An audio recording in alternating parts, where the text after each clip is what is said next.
ఒక విచిత్రమైన ఘటన చైనాలో జరిగింది. అది ఒక రోబోట్. అదే పెద్ద రోబోట్. ఇంతే ఉందట రోబోట్. ఆ చిన్న రోబోట్ ఏం చేసిందట, ఇంకో రోబో షాప్లకు పోయి 10 పెద్ద రోబోట్లను కిడ్నాప్ చేసింది. అది కిడ్నాప్. అయితే ఇది సోషల్ మీడియాలో చక్కర్లు కొట్టింది. గట్ల అవుతుందా గిట్ల అయితే అంటే ఆ రోబో కంపెనీలే చెప్పినాయి ఎస్ ఇది నిజమే జరిగిందని. విషయం ఏంటంటే ఈ రోబో ఏం చేసింది, ఓ షాపులకు పోయి ఆడున్న రోబోలతో ముచ్చట పెట్టింది. ఏమని, బయటికి పోదాం రా అని చెప్పి పిలిచింది. బయటికి వస్తారా అని అంటే మేము పర్మిషన్ లేకుండా రాము అని చెప్పి ఆ రోబోలు చెప్పినాయి. రోబోలు చెప్తే మీరు ఇంటికి పోరా అని అంటే, మీరు ఇంటికి పోరా ఇక ఈయనే ఉంటారా అని అడిగిందట రోబో. అంటే మాకు ఇల్లు లేదంటే దారి నేను చూపిస్తా అని చెప్పి మెల్లగా వెళ్ళిపోయిందట. ఆ రోబో తీసుకొని వెళ్ళిపోయిందట. అంటే దీని ఆర్టిఫిషియల్ ఇంటెలిజెన్స్ ఉపయోగించి వాటిని వశీకరణం చేసుకున్నాయి. ఆ 10 రోబోలను తీసుకొని వెళ్ళిపోయిందట. ఆ 10 రోబోలకు సంబంధించి ఆ వీడియో ఒకటి ఉందా, అది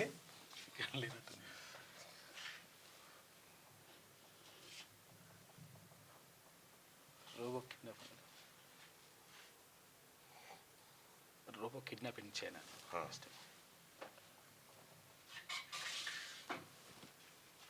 ఇగో ఇదే సీసీటీవీ ఫుటేజ్.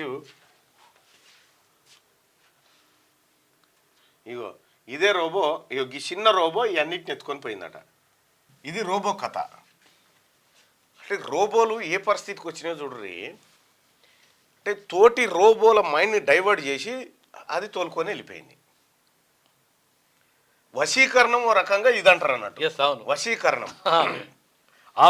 దానికి మరుగుమందు ఇవన్నీ వస్తాయి. అన్ని సరే అదేదో బర్లకో బిర్లకో పెట్టిరని చెప్తారు వెనకట, కానీ పెట్టిరో ఏందో అది మనకు తెలియదు. కానీ విషయం ఏంటంటే రోబోలు ప్రపంచంలో ఏ స్థాయిలోకి, ఇప్పుడు మనుషులు చేసే పనేనా ఇది, రోబోలు చేసే పనేనా ఇది, ఈ కిడ్నాపింగ్ మాయమాటలు చెప్పేసుకోవడం. రోబో సినిమాలో చూసినాం. అయితే యాక్చువల్ గా రోబో ఒక మనిషిని ప్రేమిస్తుంది, ఆ పిల్లని ప్రేమించేసి నాకే కావాలంటది. ఇది ఇది ఎంత ప్రమాదకరమైనటువంటి విషయము.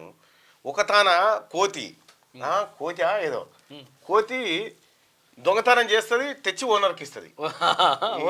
ఓ తాన పావురమో ఏదో షాపులలో పోయి ఎత్తుకొస్తుంది, ఈయన దాంట్లో వేసిపోతుంది. ఈ రకంగా కొన్ని జరుగుతూ ఉన్నాయి ప్రపంచంలో. క్యూ న్యూస్ ఛానల్లో పనిచేయటకు అనుభవం గల సీనియర్ వీడియో ఎడిటర్స్ కావాలను సంప్రదించవలసిన నెంబర్ 8688926084. qnewsads@gmail.com ను సంప్రదించండి. లైక్ చేయండి.